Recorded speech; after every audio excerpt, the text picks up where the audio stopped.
Okuapehene chairman mpɛyin kan osi wɔma yɛn nyinaa akɔ ɛyɛ saa na Oseadeeto chairman mpɛyin kan Oseadeeto fɛfɛ wa ɔkyɛ sɛ nkurɔfo no ɛbaa no wɔn yɛ fɛpa wɔfrɛ wɔn dɛn a yɛn ho bi yɛ di nga mmɔ awoni o nso wɔgye no kɔnfo yɛn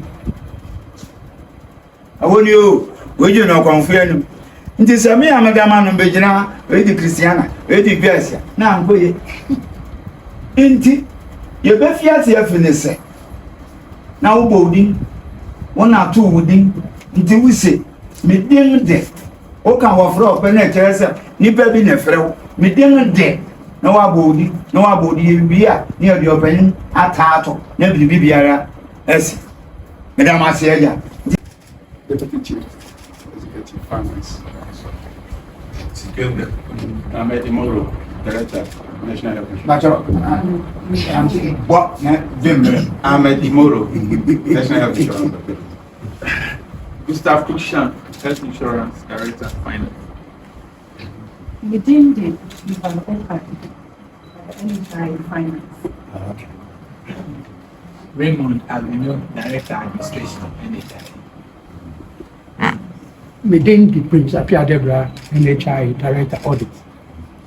Within the MLV Kwanzaa, NHI. Within the Irene Asai, Department of the Streets. Ransford Nakote, Okuapehene of. Within the Fred Okan Jr., the Department District Office, Kasamafu. Within the Charles Nkrumah, Manager, NHI Department of. Eastern Region, National Health Insurance. Within the Richmond Lana, Eastern Regional Office. Within the Samuel Obre, Eastern Regional Office. Within the Abdulrazak, Eastern Regional Office. Within the Simon Mika, Eastern Regional Office. Within the Rini Opariotu Headquarters. Within the Gifty IAJ Headquarters. Within the Augustina Penamati NHI. It should be also experiments in the Director of Public Affairs. nso medin de ade chi mfom okurapana mfi NHIS mede obrami bi bi ba petuwa mpanyina wa nyina wonti na ote hei ayo doctor ni kunu ni panin wa ba fofo na de bi ora hwe mbesa no so obrami otimi o the doctor Aboagye Dacosta Akuffo were achi doctor and the degree Aboagye Dacosta Aboagye yeah Bachelor of Opinion yeah and what the plan You and I once and audition for me, I was a element of a new bar. And I Aboagye Dacosta and one and they would it. You, man. Ongada won't pay the actually less than paying number 2 which here. Or she say, young Rabba kind, sir. So let's see it down with the action. If you are here for Miss Leading the Ochiami Kufia for your nephew, you got paying a chair. And I walk, you are paying a secretary. The Ura Yvonne into Asantu and you will ride Yvonne Asantu. Ono hwehwe na omre kra gori mamu ena ye wo ekuapem nyina nka bo nyine ono no ye nana ya ampemda kwea nana ejo moyo bia atudi mermade yo no oyo hene bato nye ohemia oyo hene oyo bia bato hene ena ye wo nana sechi ejakwa ono ye okuma mpehene ye kreso okuma mpehene na ye wo immediate empenya one year Okuapehene immediate cabinet receive one year Accra we Okuapehene na na osana yo Okuapehene Ambobia no Okuapehene bia goto yunda wose se wa ha ewie ma anya asem bia abere no dom bia nsakra ta aba Aban to me and Sakra be PM Hopper. Ampa, or yan Sakrai, or yan Sakra, you call NHIS. When you're opening for Nessa saw Quapro, no shining per Sassy, the obedi of women them. A women them no doom no so Chamarco, no enjoy any uncle upon as I was a couple man will you. Tisania to the Alan or Tom Grass and Cosinai, or Baba, Okuapehene, Ampa. What do you say, you're when you now buy now, what buy? Maybe I would be man. When I see it, honestly, I answer a shot. What the one penny a year who one day you know, the barber today, no chinna be to show you to my friends, Abra, but no one will say, you my part or better. If you are saying, what you're on with, naturally say, you man never went here, bah, you know, my sim Tiana, your barman, sir, yet I won't see the actor. Why man any day? And so say send our boo basic engine will confirm. A pay Nagasawa. Tuesday, paying sick. Well, Mountain now I will review of a car. What can we are also one day I will become meant to be. Jammy, I have to see a pin. What can you come to say? And some of the neighbor told me to. I say, when you went into one side. When mum were paying for them, because I'm sorry, because I could only go do a buy. Goodbye, and son of a told him to could have national product. La pena and the year, fancy you back. Make you my pebiara, what did you? Eh, what did I Buy Nena Pamfua, on already you man, walk a selling. Also, when you day to one side, when you didn't do a I can't niba. Only more few every month so for Kumefi. Only a chain I have been in our fasting. The high for Kumo, Chibi or Chimel for paying fee. Why shall go for paying fee? What to be Maha Murakeke? What him says every man Achiabu Yasafum. Lady can Ukrainian some Shanapadaka. Is the Achiamism. A man pebia or dear, never many Jumedio Babidi. Na akoso na dwumadia ne mpanyin ye na watumi ayi bia kan na ono so wagya odin pa bia to won fanya man ani twa mu no nim se ne yengura ne mpanyin na etena se ne ye fa adwene o se nkura ne nsem whisky tumpan ba ko no kura de wosi ono kura de do bia so ro se black wo se black na why the double nti o kura de double black tumpan ba ko ekan ani twa mu no so nim se audition fum wo pe Coca-Cola. Yes, if we were hands up a Coca-Cola, nti or the Coca-Cola and so naka being, or the Fanta and so naka being, and or the Henneken, and also naka being. Nutre monosan cran in some soup, and naka edu, I count. The crack ran was a weirmade, and saw a soup weirmade. Secretary. Sadam paying canning. Also, what I must papa.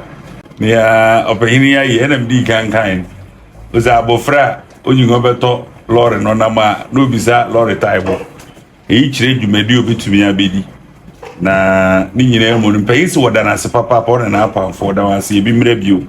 And you feel the eyes Oliver Twist, we always ask for more. As our win Yahaba, and now he now so Fonzu in Yan somewhere. And now he so in Puntuan oye. Aside NHS, oye, be man crofwa, whatever show on Obuzu and Puntu Ahuru baby with schools money ade every year. Or exercise books buy 10,000. Nina in Puntu in Tinionga pays on any assault. Then I say what I say, Papa. I don't want to see beam review. It's still written. Nah. The JD so say, if you have in mind, and then I need to do COVID by I hear about Nobiti of 2, and 4, and then Vice President Swabaha, and then another bank of Akuffo about into Mrai Parliament. And now, yes, I say, a by still rigid there. And the NSM Baby before a chair. Oseadeeto. Na if we have projects we are now done Akuffo and Aroma aba Eastern region no ebi ano ebi menya krobo ebi suhun ebi edoso bebre ebi NHIS office bebre na ye can say so na say me dey me enhyehyɛ na sɛ me niso ade ho etuna nanim na ohyira me oboa na NHIS no efa ne ntoma fa efra sɛ yɛ nyinaa yɛ nim ɔmampani Akuffo adaroma na ɔkɔfa bae yɛ di dwuma mfie aduonu enie na edrumre a ɛyɛ sɛ yɛn ɛhwɛ yɛkyi na yɛhwɛ deɛ ɛkɔ yie no na yɛatoa so deɛ ɛnkɔ yie no na yɛasakra mu kakra na mebaeɛ no mahu sɛ yɛn insurance scheme no cover the brony friend of curative services so why are and son why wako ayaresabia na wohwe wiase su nyina wiase change yana nanum ka kire and say prevention is always better than cure enti samri ayaye 20 years na ebe fata ese nie yentimi nyeye no yehwe pan e de be den ba be ka ho yemiandom e bae na afe na yen de broni friend yen budgets no near the parliament into Saudi kosa so parliament ema wo de wani so ade hu e ka ho into se am no ka say with the board and the executive management NHIS ayo madwen say ye de the brony friend of preventive health no ebeka in claims no enti Ghana ni bia yabema no akwanya say say eda ye de wo no no obekọ ayasabia na yahwehwe ni mpom na Ghana ni bia you best start with your ni diabetes, hypertension and obesity inti anone aniswade hu ID kan NHIS ebeye ne boanya den yebetimi aye de tosumienu ene se ofare by na adodanko Akuffo ado one ne vice president Dr. Alhaji Muhammad Baumia almost say esa Ghana ni bia enya single identity the friend of Ghana card no na yen NHIS for yeso ye hu say sa Ghana card no yenya ebeboa yen ama yen achieve the brony friend of universal health coverage no enti ye hwe database no ye wo nkola omadi mfie nsia ekosi mfie dunai omoye 6.3 million na NIA for so omo na ye in charge of Ghana card ya ye se see aban no pull resources from bebia by yen yen interest say ye beboa amasa Ghana card no between the ages of 6 and 14 America no abaso because say Ghana card se see eba NHIS card enti say was sky de bekwa yen NHIS card dia ade na ye fan pia aban achi na aban nyesa card no ema Ghana for nkola o 6 to 14 years enti penny 14 as na say say yes ade no enti eno so ye second ade a ye be amano aboa Ghana for nyina na se say in the yeso ye hu ne say see etimi integrate your data no with NIA just say yen NHIS card yen here bio international say be use Ghana card and the access healthcare or green and see those between the ages of 50 and above ne there omo aye integration no ma dial star 929 hash no omo there omo guso a omo ye there omo use omo Ghana card eno no ebeboa because about formalize the system, yeah, problem by informal sector. No, and yet me formalize no, let's say, yeah, share indigents, yeah, linking data no, yeah, share on leap beneficiaries are almost one assign the very poor in society now, and one year retrieve. Yeah, here say, sir, fee na e was no, kakra bi best 8 cities. Yet to me free wha the brony friend universal health coverage no. Let's just say you be achieve ya no. And see no second at the NHIS ebe. The tosomiansa ni manimu ya yebe ne say. Ohwe yen act ni mo a say yen cover yen nuanom a omo ba besrayen e wo kroim. That is visitors. Now so be best trying for broche no be area hospital crow be kokora na ye problem. And yen NHIS for ya factory ya so say ya be insure ya visitors now omo ye den omo eba in kroemi through a mandatory insurance scheme. Enche bia ya be shase. Na de tosomian e 9 eye eno de e wo hodadada na ayese this scheme ninya the brony friend no illegal charges no co-payment the CM no ka say averagely every month NHI etua between 180 million to 250 million every month to health facilities. The CM no ka say just 30th of April, that is last week, etua Emma lower tier facilities no. Yetua kosi February. In a higher tier facility yetua besi November. Na de tie nie se wo hwe yemra ni mu pa yende lower tier facilities neka because ye act ne say e buy ya na etua ye nyina so dim say skay e consolidated funds mo. Ba e consolidated funds mu a je say aban avert answer no mo de abre nti contract ya ne facilities ne wo no eye osome miensa. And it's a February, yet me to have a February, dear. Any another say almost so me and send them into facilities. No, I say one's almost more year did that check. To let us say, Yanni or Moka, yet because we are within the 3 months period. Name higher tiers Nidia, at Yomoka Kakra, I no crano, finance minister, the advice and a TOO, almost all more my scano, and yet, and the advice and in him.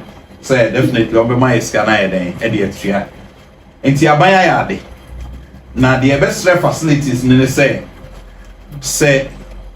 omu ye ne omu share na omu say tariffs no and e wo form kakra nyame adom ye ne aban siege na aban say ye review tariff no enkosro enti tariffs no say omu review na say etimi review ne kosro dia ene ye na ye mpese ye be hu say facility bia e charge en clients charge Ghana ni bia Obeba hospital Aboagye yaresa any right say so nye nro na NHIS ekoba no na say ekoba ne sa so bia any Ghana Health Service any charge you be set task force you be punish facility bi obe including the private health facilities enti na just say animu ya enioma NHIS ebe enie na me gidi say we a Ghana na today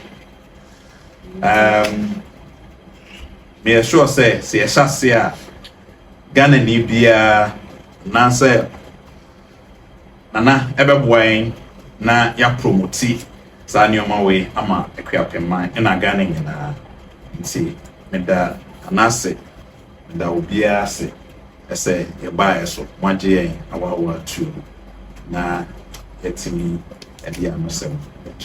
Thank you.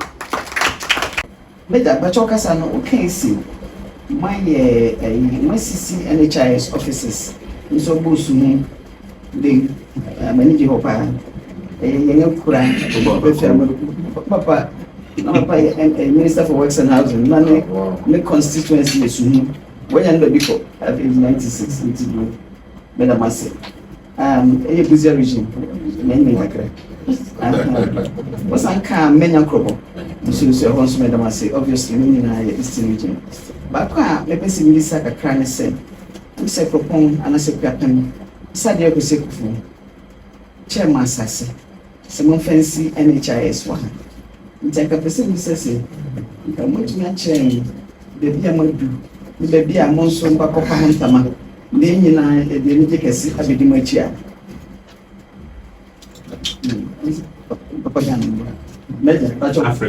Africa. Yo, I'm say, I'm say, there 1.5 years, say former chief executive, honorable Dr. Okuffo. Yaba, even Yaba say, said Yaba, indeed, over here, behind the office of war. But many are new, indeed, say, Yaba now, the liberty name say, Dr. Okuffo say to see office man, the capital mine. Indeed, as I see the problem, and I walk. Indeed, Doctor, CEO, or shall be both say, the pass as near the manner, young friend, and I in fact, I know yard. Tiom, echo share MC, sir. Tiano Pana, we are no more acquires as you walk. Whether I got the Dachi. In fact, yes, as no in my any day documents in command, head office. So that shall be say, Yashasi, I do your boss of Ama, I can say, I can't small talk.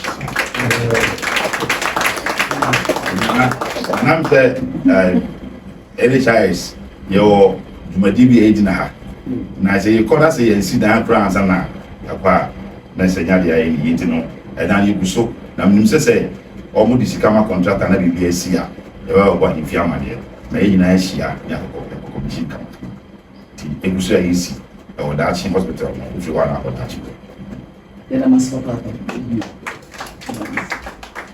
But say yo obviously hani omo modern say Oba cover insurance schemes ama mufra we less than 18 and I'm paying for we older than 60 and I typically in Jura and yep you may know Montana and this year Jura say first week in October me boy you intino not Mary Bomonkai ke sense we buy in chain na no say feel so e be asam corona intimum so said they do have but na kasa ni no tu about send your obession man na yes na again I must o bacho o sakasa measure so kasa Kwacho again last year Nana to suffer am I NHIS head office for Okuapehene and now my 50,000 Ghana cedis it is can 500 million say I'm finally say you man it even staff they can go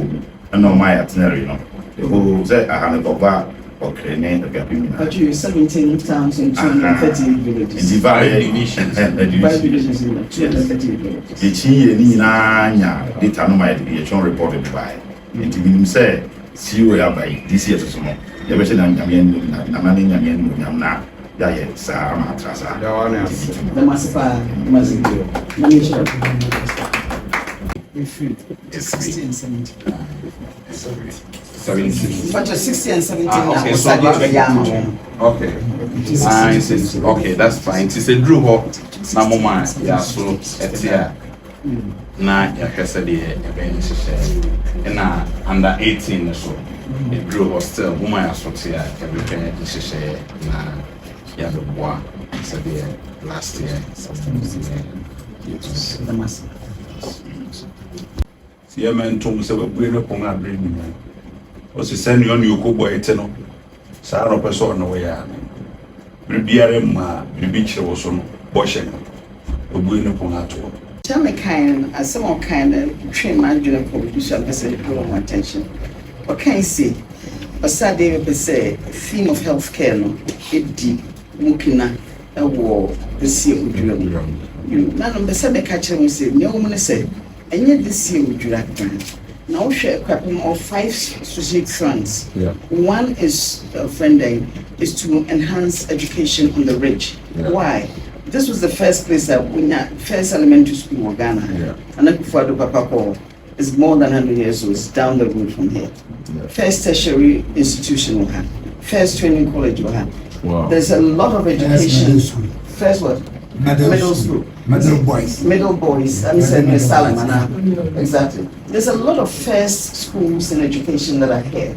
And Kunyamia Domonso, they've been what is deemed or actually seen as the best STEM university at Kapun Ridge, which is Ashesi University. Yeah. Which it has about 20% of students now are coming out of Ghana. But these kids are phenomenal. Obia when you're what is it?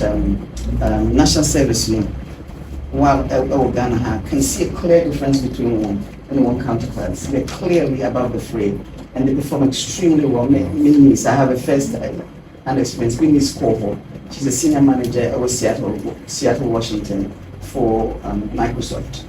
You know, they're really best in class. They do just as good as those abroad.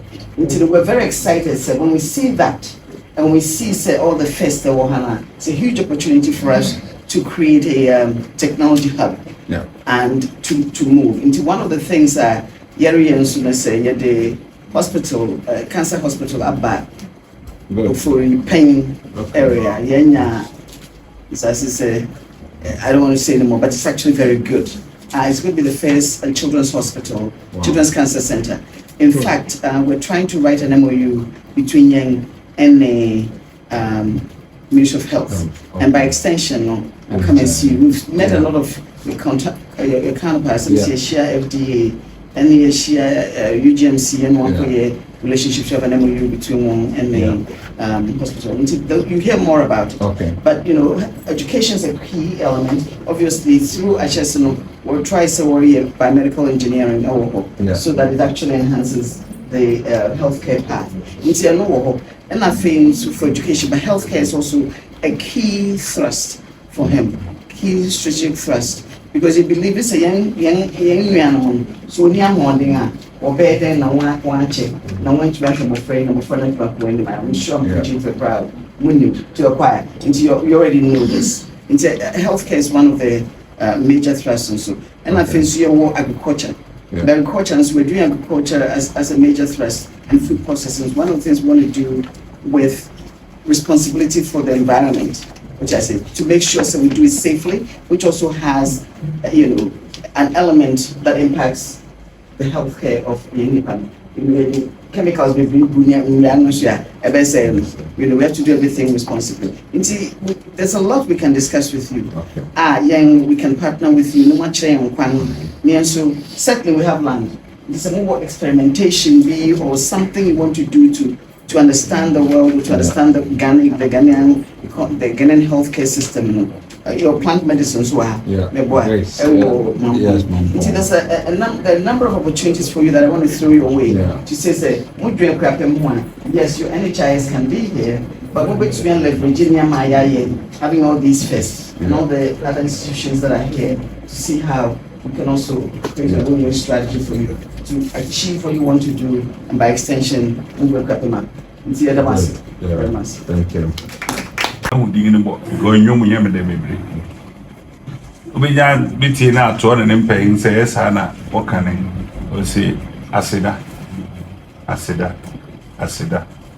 ne wayi ni edi a wada ne di wa ha kire wo ne kwan a wafa so no wa kasa na ma won say bribi da ho a ho betumi ato ya so oda na senso so Okuapehene nsem a ena ma chia me so no te no so wagi no pepem na ebedu next week na wo lete naba na yehwe na nkabo mu hene rebuana ya kwese advisory board listen said do na won kran ntino ngi benya bia bi won kran anka wo be hia wo ho na wo ngatumi atoto ntie no nso eduso a ye behwe na okay zoom call say zoom edu be bia zoom na no de mesre ne kakra esre na nanu mu ehunu nu hoye esenze won for grass and no WhatsApp obi be di be na nsansa no webuye esre na ungu ne ni wo kakra bai na ohwehwe meeting place won kran mu na ebe easier ama obi a obetumi aba na ayentiem enti na obaya aseda ne yedam